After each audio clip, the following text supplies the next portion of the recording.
À ce stade, vu qu'on a dessiné la coupe en plan, la coupe de profil, franchement, on est à l'aise. Toute la réflexion a eu lieu ici.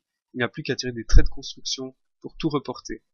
Donc, commande 5, clic, clic, barre d'espace, clic, clic, barre d'espace pour quitter la commande, barre d'espace pour la réactiver. Et on fait ça uniquement dans un premier temps pour les éléments de la caisse, donc les parties intérieures. Alors attention, il faut quand même tracer des traits plus ou moins droits. On se charge de reporter uniquement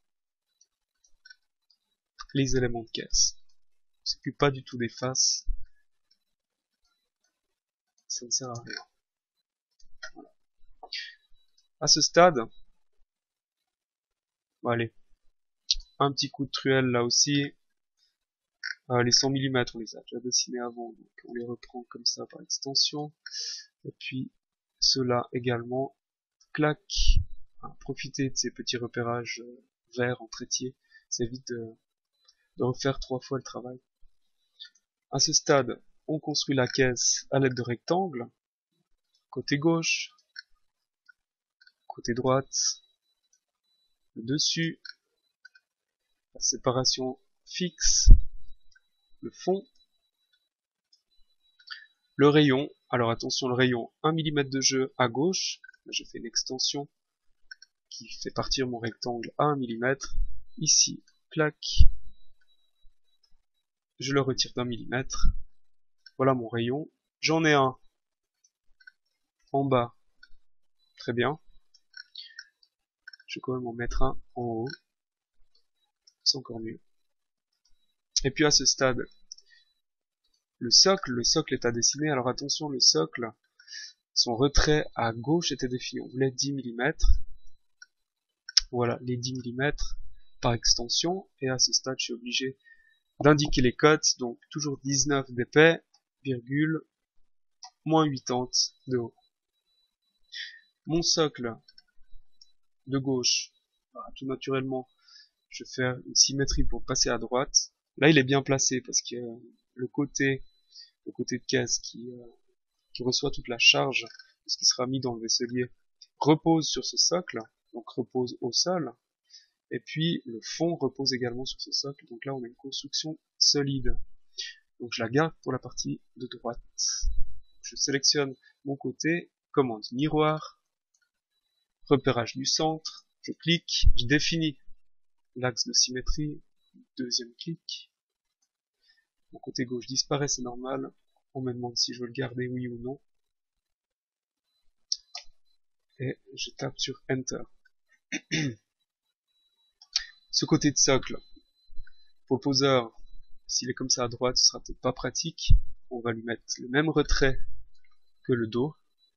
Comme ça, il n'aura plus qu'à caler ces éléments de socle. Il lui mettra une petite cale comme ça, pour être sûr d'être de niveau.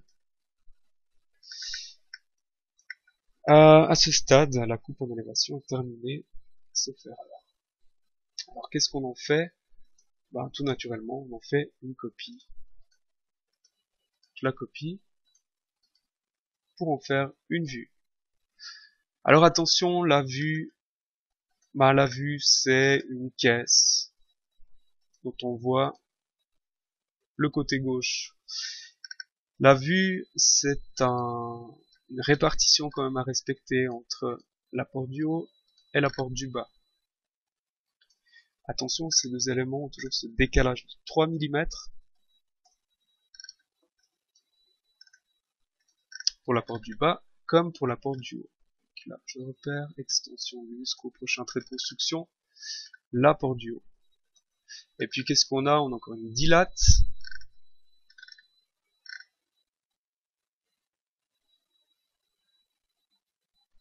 J'ai fait un mélange des deux coupes. Il faudra juste que je les remette dans le bon ordre. J'ai une dilate, et puis j'ai un socle qui va jusqu'au mur. Donc après tout ça, je le supprime. Parce que c'est pas visible, puisque c'est caché par mes faces.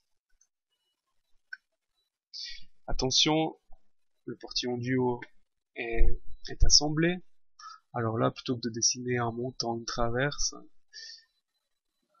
on pourrait le faire mais c'est long, je vais simplement faire un décalage. Donc là je prends la commande décalage, je vais décaler de 70 puisque c'est la section de mes montants et de mes traverses. Je valide par Enter, je sélectionne l'objet à décaler, là en l'occurrence c'est mon portillon, on a déjà dessiné son pourtour, et je décale vers l'intérieur, et c'est réglé. Là je vois juste que ma caisse a disparu, ma caisse vient là, ouais elle a disparu. C'est pas important puisque ce petit trait de 3 mm ne se verra pas du tout à l'impression.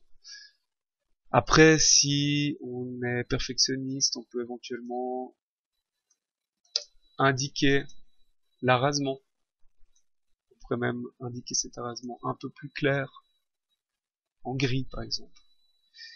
Alors j'en ai un à gauche, j'en ai un à droite, puis j'en ai deux en haut, du coup j'en ai deux en bas. Voilà. Alors, je vais juste remettre les choses à leur place.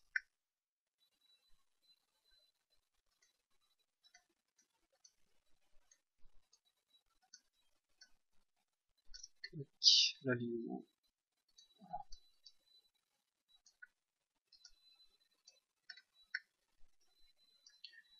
J'ai encore des perçages.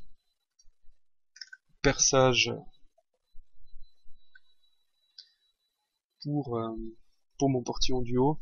70 de large pour les montants, allez, je mets 35. Voilà mon perçage qui est positionné à 35 mm. Pour respecter la donnée, je peux estimer environ peut-être 100 mm. Là, on respecte les proportions qui étaient indiquées. Et puis, si j'ai ça en haut, ben, je vais mettre ça en bas.